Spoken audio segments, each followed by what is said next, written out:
वेद हम लोग पढ़े थे, 4 वेद थे, ऋग्वेद, यजुर्वेद, सामवेद और अथर्ववेद। चारों वेदों को मिला के संहिता कहा जाता है। ठीक, संहिता के बाद हम लोग ब्राह्मण ग्रंथ आता है, संहिता के बाद ब्राह्मण ग्रंथ के बाद आरण्यक आता है, आरण्यक के बाद उपनिषद।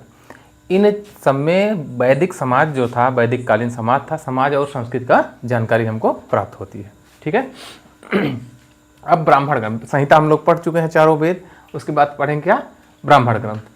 तो जो ब्राह्मण ग्रंथ लिखे गए हैं ये संहिताओं मतलब वेदों की व्याख्या करने के लिखे गए हैं। क्यों लिखे गए हैं? वेद की व्याख्या करने के लिए। किस भाषा में लिखे हैं? गद्य में लिखे गए हैं, पद्य में नहीं लिखे गए हैं। ठीक है। अब आप देखिए वेद कितने थे, हमने बताया था, ऋग्वेद, यजुर्वेद, सामवेद, अथर्ववेद। ठीक, पढ़ने वाले होत्र, अध्वर्य, उद्गाता और ब्राह्मण थे। ठीक, अब इसके वेद जो 4 वेद हैं इनके ब्राह्मण ग्रंथ होते हैं, ये मिलवाता है। तो ऋग्वेद के 2 ब्राह्मण ग्रंथ हैं, ऐत्रेय और कौशिकी। ठीक है। यजुर्वेद के 2 हैं, शतपथ और तैत्तिरीय। सामवेद के 2 हैं, पंचविश और षड्विश। और अथर्ववेद के 1 वेद है, गोपथ। ठीक, ये 4 ब्राह्मण ग्रंथ हो गए, इनको पढ़ने वाले हो गए। उपवेद में अगर देखेंगे तो आयुर्वेद, धनुर्वेद, गंधर्ववेद और शिल्पवेद 4 वेद हो जाते हैं, 4 उपवेद हो जाते हैं, वेदों के उपवेद हो जाते हैं। अब ब्राह्मण ग्रंथ में हम देखते हैं, एक होता है ऐत्रेय ब्राह्मण। जो ऐत्रेय ब्राह्मण ग्रंथ होता है इसमें राज्य के राजकुमार होता था उसका राज्याभिषेक कैसे होगा, इसके नियम दिए गए हैं। किसमें? ऐत्रेय ब्राह्मण में। जो राजा का लड़का होता था, जब वो राजा बनने वाला होता था तो राज्याभिषेक होता था, तो उसके नियम दिए गए हैं कैसे होता है, और कुछ राजाओं के नाम भी दिए गए हैं, उनका राज्याभिषेक कैसे हुआ और वो राजा कैसे बने। किसमें? ऐत्रेय ब्राह्मण में इसका वर्णन किया गया है। उसके बाद आता है शतपथ ब्राह्मण। शतपथ ब्राह्मण में कुछ राजाओं के नाम दिए गए हैं, जैसे गांधार, शल्य, कैकेय, कुरु, पांचाल, कौशल, विदेह और आदि राजाओं के नाम दिए गए हैं। और क्या है इसमें? वैदिक साहित्य जो होता है, वैदिक साहित्य, उसके बाद देखिए संहिता के बाद क्या आ रहा है, ब्राह्मण ग्रंथ। वैदिक साहित्य की व्याख्या करने के लिए कौन आता है? शतपथ ब्राह्मण का डायरेक्ट नंबर आ जाता है। ठीक है। शतपथ ब्राह्मण में ये प्रश्न पूछा जाता है कि किस ब्राह्मण ग्रंथ में स्त्री को पुरुष की अर्धांगिनी कहा गया है। तो शतपथ ब्राह्मण में स्त्री को पुरुष की अर्धांगिनी कहा गया है। ठीक। वैदिक साहित्य ऋग्वेद के बाद शतपथ ब्राह्मण आ रहा है वैदिक साहित्य में। उसके बाद आते हैं, ये ब्राह्मण ग्रंथ हो गया। अब आते हैं उपनिषद। उप मतलब होता है समीप, उप मतलब क्या होता है? समीप, और निषद मतलब बैठना। पेट में शायद ये क्वेश्चन आया था। उपनिषद का मतलब समीप, बैठना। तो हुआ क्या कि जब जंगल में ये ऋषि मुनि बैठते थे तो प्रारंभ में क्या था कि इसकी पूरी स्टोरी अगर आप समझें तो जब वेद शुरू में थे तो लेखन शैली पता थी? लिखने की व्यवस्था तो था नहीं, कागज की खोज हुई थी? नहीं थे, ताम्र पत्रों पे लिखे जाते थे। और उसके पहले जाएंगे तो लेखन शैली की व्यवस्था नहीं थी, तो क्या थे ऋषि मुनि, क्या थे, अगले को याद करा के एक पीढ़ी से दूसरी पीढ़ी इसको स्थानांतरित करने देते। जब धीरे धीरे लेखन शैली का विकास हुआ तब ये अस्थायी होते चले गए। ठीक। तो इनको देखोगे तो जब ये वेद लिखे गए हैं लगभग गुप्त काल में, ऐसा मिलता है। ये सब उपनिषद कहाँ लिखे गए हैं? गुप्त काल में लिखे जाते हैं। तो कैसे यहाँ तक पहुँचे, याद करा के यहाँ तक पहुँचाया गया है। तो होता क्या है कि जो उपनिषद हैं, समीप बैठना, समीप बैठ के जो ऋषि मुनि से उनके चेले शिक्षा लेते थे, शिष्य उनसे शिक्षा लेते थे, वही है उपनिषद कहलाता है। ठीक। इसमें क्या है, 108 उपनिषद हैं। टोटल कितने उपनिषद हैं?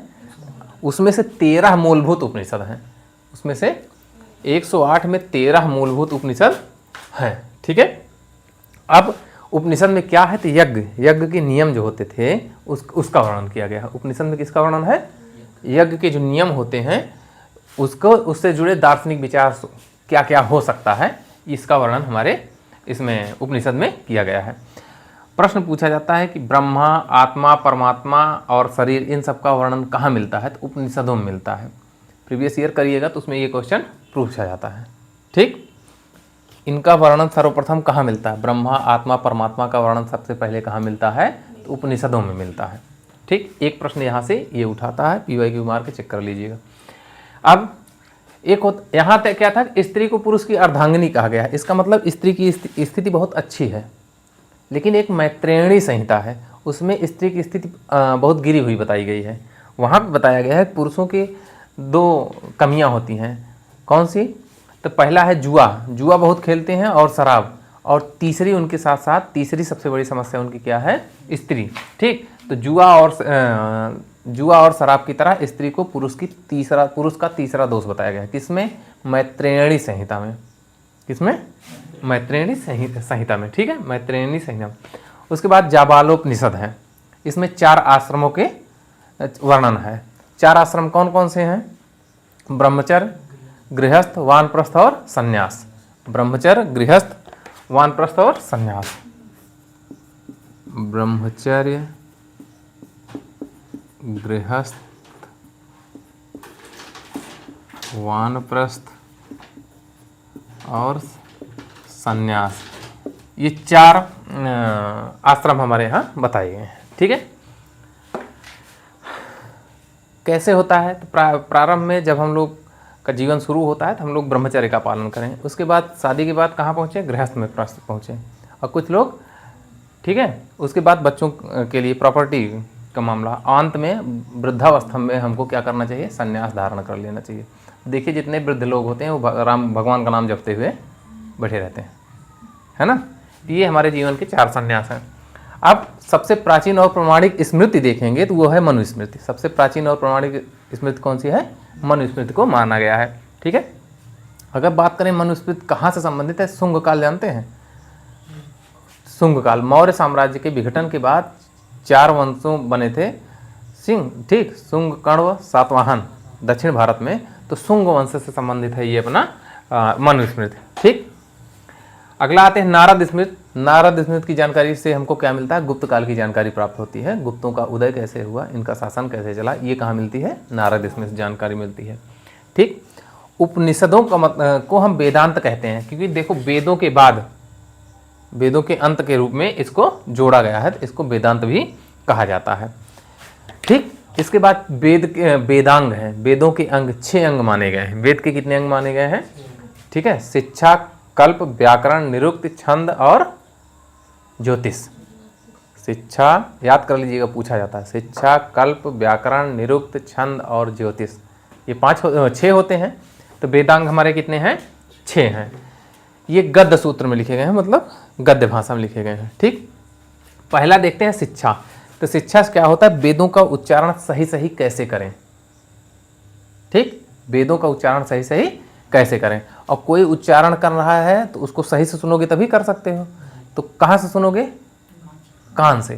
तो इसकी वेदों की शिक्षा जो है, शिक्षा की जो व्यवस्था, ये इसकी तुलना मनुष्य के शरीर में नाक से की गई है शिक्षा की। ठीक, जैसे मनुष्य का शरीर इन सब के बिना जीवन नहीं चलेगा, वैसे इसका है। तो शिक्षा जो है वो वेदों की क्या है? नाक है। ठीक, कल्प क्या है? इसमें विधि और नियम का उल्लेख किया गया है, कैसे चलें। ठीक, इसकी तुलना कैसे की गई है? हाथ से की गई है। कल्प की तुलना वेदों में किससे की गई है? हाथ से की गई है। व्याकरण में आते हैं तो व्याकरण में आप जानते हैं नाम, धातुएं और उपसर्ग, प्रत्यय, संधि, समास, इन सब का वर्णन होता है। तो यहाँ भी वही है, इसकी तुलना मुख से की गई है। व्याकरण तुलना वेदों में किससे की गई है? मुख से की गई है। फिर निरुक्ति आते हैं, यह एक प्रकार का भाषा विज्ञान है और इसकी तुलना किससे की गई है? कान से की गई है। ठीक, फिर आते हैं छंद। छंद वैदिक साहित्य में गायत्री, त्रिष्टुप, जगती, बृहति, ये सब छंद हैं। इनकी तुलना किससे की गई है? पैर से। इसका मतलब पूरा वेद की ये जितने हैं सब किस पे टिके हुए हैं? छंद पे टिके हुए हैं। पूरे वेद देखिए, वेद में क्या है? छंद है। अगर छंद ना हो तो वेद नहीं रहेंगे। तो सब किस पे टिके हैं? पैर पे टिके हैं। अगला है ज्योतिष। ज्योतिष का विकास इसमें दिखाया गया है। इसकी तुलना, ज्योतिष की तुलना आँख से की गई है। ठीक, वेदांग कितने? 6। शिक्षा, शिक्षा की तुलना नाक से। ठीक है, वेदों को कैसे पढ़ा जाए? शिक्षा के बाद कल्प, कल्प की तुलना हाथ से, शिक्षा कल्प। व्याकरण है, व्याकरण तुलना मुख से। फिर निरुक्ति है, निरुक्ति की तुलना कान से। फिर छंद है, छंद की तुलना पैर से। और ज्योतिष की तुलना आँख से की गई है। इस तरीके से संहिता, ये एक क्रम पूछा जाता है परीक्षाओं में। संहिता, ब्राह्मण ग्रंथ, आरण्यक और उपनिषद, ये पूछा जाता है क्रम से। इसको तैयार रखिए। ये वेद हैं, ये ब्राह्मण ग्रंथ हैं, ये पढ़ने वाले हैं और इनके उपवेद हैं। ठीक, इन सबको याद रखिएगा। फिर से ऋग्वेद, ब्राह्मण ग्रंथ कौन है? ऐत्रेय, कौशिकी। पढ़ता कौन है? होत्र पढ़ते हैं। ठीक, और इसका उपवेद कौन सा है? आयुर्वेद है। क्लियर? दूसरा कौन सा है? यजुर्वेद है। शतपथ और तैत्तिरीय इसके ब्राह्मण ग्रंथ हैं। अध्वर्यु, अध्वर्यु क्या है? इसके ब्राह्मण जो पढ़ता है। और इसका उपवेद क्या है? धनुर्वेद है। ठीक। और तीसरा आते हैं सामवेद पे। सामवेद पे 2 ब्राह्मण ग्रंथ हैं, पंचविश और षड्विश। इसको पढ़ने वाले को उद्गाता कहते हैं। ठीक है। और ब्राह्मण उपवेद कौन सा है? गंधर्व वेद है। और चौथा है अथर्ववेद। इसका ब्राह्मण ग्रंथ गोपथ है, पढ़ने वाले को ब्राह्मण कहते हैं। और इसका उपवेद शिल्पवेद होता है। तो ये एक, इसको याद रखिएगा, ये खूब प्रश्न पूछा जाता है। ठीक। यहाँ पे एक क्वेश्चन ये 17 किस ब्राह्मण ग्रंथ में स्त्रियों की स्थिति सबसे अच्छी कही गई है, या स्त्रियों को पुरुषों की अर्धांगिनी कहा गया है? तो किसमें? शतपथ में। सबसे गिरी स्थिति कहाँ है? मैत्रेयणी संहिता में है। ठीक। वेदांग कितने हैं? 6। उपनिषद कितने हैं? 108। ठीक। उपनिषद का मतलब क्या होता है? समीप बैठना। ठीक। ये सारी चीज़ें यहाँ से प्रश्न बनते रहते हैं। संहिता, ब्राह्मण, आरण्यक और उपनिषद के बाद सूत्र की बात करते हैं। तो वैदिक साहित्य को अक्षुण्ण मतलब टूटने न पाए, इसको बनाए रखने के लिए सूत्र साहित्य की रचना की गई है। वैदिक साहित्य बीच बीच में ब्रेक ना हो जाए, इसको अनवरत रखने के लिए सूत्र साहित्य की व्याख्या की गई, सूत्र साहित्य लिखे गए हैं। ठीक। ऐसे सूत्र जिसमें विधि नियमों का उल्लेख किया गया है, विधि और नियमों का, उसको कहते हैं कल्प सूत्र। ऐसे सूत्र जिसमें विधि मतलब नियम और कानून लिखे गए हैं, उसको कहते हैं कल्प सूत्र। कल्प सूत्र 3 प्रकार के होते हैं, श्रौत सूत्र, गृह सूत्र और धर्म सूत्र। श्रौत सूत्र में यज्ञ संबंधी नियम है। गृह सूत्र में लौकिक और पारलौकिक कर्तव्यों का विवेचन किया गया है। गृह सूत्र में ऐसे, ये ग्रह नहीं, ऐसे कर लिया, गृह। और धर्म सूत्र में धार्मिक, सामाजिक, राजनीतिक कर्तव्यों का उल्लेख किया गया है। ठीक है। और धर्म सूत्र से ही स्मृत ग्रंथों का विकास होता है। ठीक। समझ में आया? वेदों को अक्षुण्ण अनवरत बनाए रखने के लिए किसकी रचना हुई है? सूत्र की। ठीक। सूत्र कहाँ से है? वेदों को अनवरत रखने के लिए है। ठीक है। वेदों में क्या है? नियम विधि है, ये दिया हुआ है। जिसमें नियम विधि दिया है उसको कहते क्या है? कल्प सूत्र। कल्प सूत्र 3 होते हैं, श्रौत सूत्र, गृह सूत्र और धर्म सूत्र। श्रौत सूत्र में यज्ञ संबंधी नियम दिया गया है। गृह सूत्र में लौकिक और पारलौकिक कर्तव्यों का वर्णन है। और धार्मिक सूत्र में धर्म, समाज और राजनीति का उल्लेख किया गया है। और इसी से स्मृत ग्रंथों का विकास हुआ है। ठीक। अब आते हैं तो सूत्र कितने हैं? सूत्र में 8 प्रकार के विवाहों का वर्णन किया गया है। ठीक। अब आते हैं प्रमुख स्मृत ग्रंथ। स्मृत ग्रंथ भैया जो है, इसमें सबसे पुरानी और पौराणिक प्रामाणिक जो मानी जाती है वो स्मृत ग्रंथ। यहाँ से देखिए, सन देख लीजिए क्रम से, तो सबसे पुराना यही पढ़ रहा है। तो सबसे पुरानी और प्रामाणिक कौन है? मनुस्मृत। फिर याज्ञवल्क्य स्मृत, नारद स्मृत, पाराशर स्मृत, कात्यायन स्मृत, बृहस्पति स्मृत। इसमें एक बार हमको प्रश्न मिला था कि ये क्रमबद्ध रूप से पूछा गया था, सबसे क्रम से करिए। इसी वजह से हमने इसको व्यवस्थित किया है, नहीं तो हम केवल यही मनुस्मृत बता के छोड़ सकते थे। ठीक। एक क्रम कहीं न कहीं पूछा गया है, इस वजह से हमने इसको जोड़ा है। अगला आते हैं याज्ञवल्क्य स्मृति।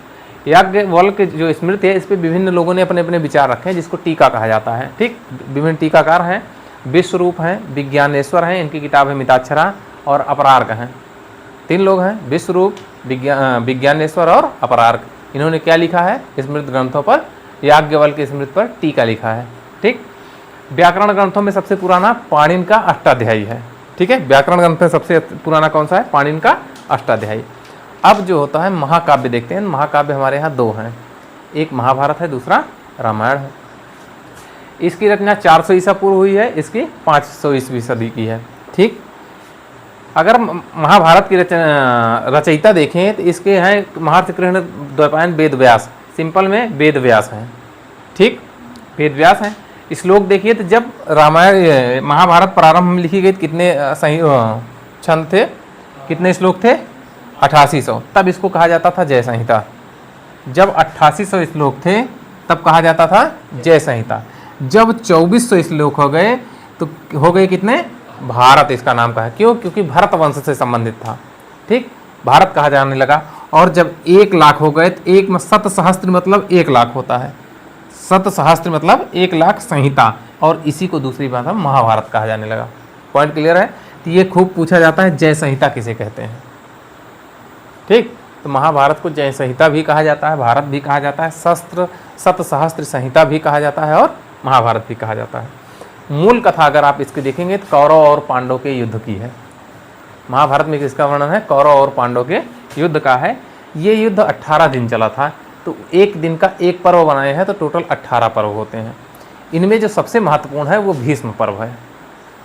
ठीक है, भीष्म पर्व का ही एक भाग है गीता, जिसमें श्री कृष्ण अर्जुन को ज्ञान की बातें बताते हैं। युद्ध के समय जब अर्जुन अपने रिश्तेदारों को देखकर विचलित हो रहे होते हैं, तब कृष्ण उनको बताते हैं कर्म करो ना, तो वो जो कृष्ण उनको जो जो बातें बताए हैं वही क्या है? गीता है।